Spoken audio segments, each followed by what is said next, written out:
ગુજરાતના સૌ આદિવાસી ભાઈ બહેનો, આદિવાસી સમાજનો ઇતિહાસ ભૂંસી લેવાનું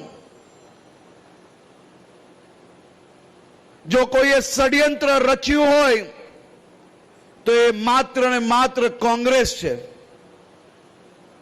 કોંગ્રેસી શાસન દરમિયાન આદિવાસી સમાજ જોડે ધરોર અન્યાય થતો ગયો અને આજ આદિવાસી સમાજ માટે, આદિવાસી ક્ષેત્રો માટે ભારતીય જનતા પાર્ટીની સરકાર દ્વારા ખૂણે ખૂણે વિકાસ પહોંચાડીને આપનું ભવિષ્ય ઉજ્જવલ થાય, આપની આવનારી પેઢી ઉજ્જવલ થાય તે માટે જે કામ કર્યું છે તે બદલ બી હું સૌ અહીંયાના ચૂંટાયેલા પ્રતિનિધિઓને અભિનંદન આપું છું.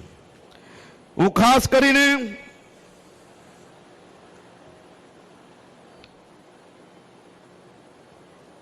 આજે ભારતીય જનતા પાર્ટીના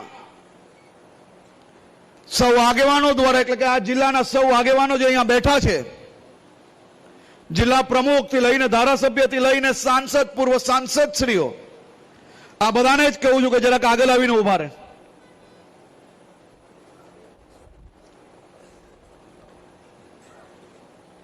તમને કોઈને અંદાજો નહીં હોય, આ ટીમ એક થઈને અમારા જિલ્લા પ્રમુખ જોડે ગાંધીનગર જ્યારે આવે તો આયા હું તો કુછ લેકે જાઉંગા, અને લેકે જાઉંગા તો કોના માટે? અહીંયા બેઠેલા સૌ નાગરિકો માટે કંઈક ને કંઈક નવી યોજનાઓ અને સુવિધાઓ લઈને આવતા હોય છે. આ એ જ ટીમ છે જેને છેલ્લા 4 વર્ષમાં 150 થી વધારે નવી બસ, 350 થી વધારે નવા કનેક્શનો, 5 થી વધારે નવા પોલીસ સ્ટેશનો, અનેક નવી યોજનાઓ, અને આ વર્ષે તો બધું પાર કરીને 5500 કરોડના ખર્ચે છોટા ઉદેપુર સુધી નર્મદાથી પાણી પહોંચાડવાનો જે પ્રોજેક્ટ છે એ આ જ ટીમ જે તમારી સામે ઊભી છે તે તમારા સૌ માટે લઈને આવી છે.